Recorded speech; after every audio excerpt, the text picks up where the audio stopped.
আচ্ছা শোন মা, চল মা চল, ঘরের মধ্যে চল। কাল থেকে যে তোদের ওপর অনেক ধকল গেছে রে মা। চল চল, একটু বিশ্রাম করবি, চল তো। তবে বড় বোন মালা ছিল খুবই হিংসুটে, মুখে মধু কিন্তু মনে বিষ। কিন্তু শিউলি ছিল শান্ত ভদ্র, সবার কথা শোনে, কাউকে কষ্ট দিতে পারতো না। এমনভাবে বিয়ের 2 দিন কেটে যায়। তবে সকালবেলা কমলা দেবী তার 2 বৌমাকে বলতে থাকে, তোমরা সকাল সকাল উঠে গেছো, এটা দেখে খুব ভালো লাগলো মা। আচ্ছা শোনো মা, এই বিয়ের কারণে কদিন ঘর টর ভালোভাবে পরিষ্কার করা হয়নি। ঘর পুরো একদম অগোছালো হয়ে আছে। আজকের পুরো ঘরটা পরিষ্কার করতে হবে। শোনো মা, তোমরা বলো তো দেখি কে কোন কাজটা করতে পারবে ভালোভাবে, সেই কাজটা করো। আমার সাথে সাথে হাতে হাতে একটু হাত লাগাও, তা না হলে হবে না।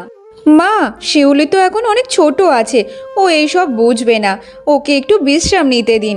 শুনুন না মা, আমি বলি কি, আপনারও তো বয়স হয়েছে, আপনি তার চেয়ে বরং গিয়ে একটু বিশ্রাম নিন তো, তাহলে ভালো হবে। আর বাড়ির কি কি কাজ করতে হবে না করতে হবে আমি সব করে দেব। আর বাড়ির তো বড় বউ আমি, আমার তো সব কিছু খেয়াল রাখতে হবে, তাই না মা? আমি ঘর দোর সব পরিষ্কার করে দেবো মা, আপনাকে একদম চিন্তা করতে হবে না। না না দিদি, তুমি এসব কি বলছো বলো তো? আমি তো কাজ করতে পারি। আর এমনিতে তুমি তো জানো, আমি যখন বাড়িতে ছিলাম তখন তো সব কাজকর্মই তো ভালোভাবে করতাম।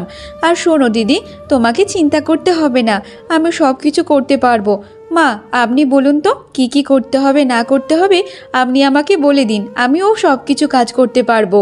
তখন কমলা দেবী মুচকি হেসে বলতে থাকে,